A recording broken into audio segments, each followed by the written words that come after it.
My name is Jack Pettengill. I'm the co-owner of Dynamic Defensive Arts, and I'm the Senior Defensive Tactics Instructor with our Street Self-Defense program.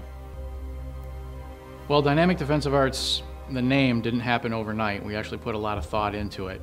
And what David and I ended up deciding on are those three words, because dynamic basically means our cardinal rule. You will react how you've trained, and we wanted something that was truly dynamic for the real world.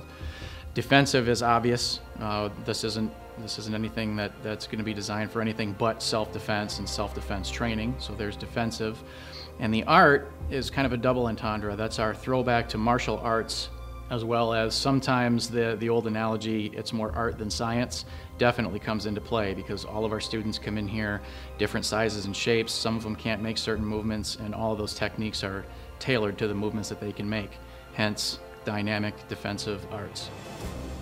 When David, my business partner, and I opened up Dynamic Defensive Arts, we started with nothing. All we had was a space. We found a space, and that was basically it. All the paint, all the furniture, everything that you see here at Dynamic was as we went. As we developed our clientele and as we grew as a business, we were able to add more and build it into what it's become today. We did bring a couple students with us from an old location, and it's that same expression that you get when you walk into a place for the first time and you haven't shared the vision with the person who has the space, and they look around and go, nice, okay, this is where we're going to be. But now it obviously has grown into what it has, and all our students are very proud to be here. Well, we keep posted up in a couple banners here at Dynamic Defensive Arts a very simple rule. You will react how you've trained, so train properly. And what that is a reminder to students about muscle memory. The more you perform an action, the more it'll be there under stress or in an instant when you need it most. The advanced students at Dynamic Defensive Arts also get weapons disarm training.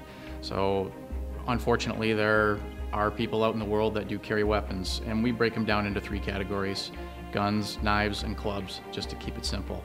And the advanced students at Dynamic Defensive Arts get to use leverage and redirection of force to not only remove those items from the would-be attacker, but if they're forced to, how to use them to affect their escape.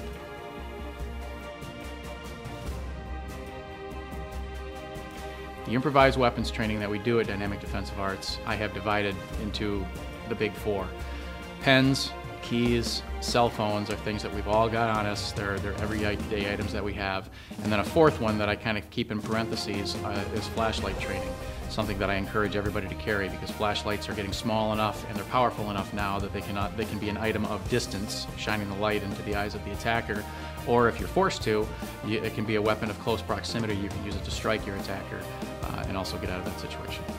So the Street Self-Defense program at Dynamic Defensive Arts, again, compiles all kinds of real-world scenarios, up and down stairs, in and out of elevators, getting in and out of your car in the parking garage, as well as what to do from the seated position, whether that's a case of mistaken identity or something happens to you while you're in the seated position. And we have techniques for all of those that I think help us to grow as we continue to expand our business.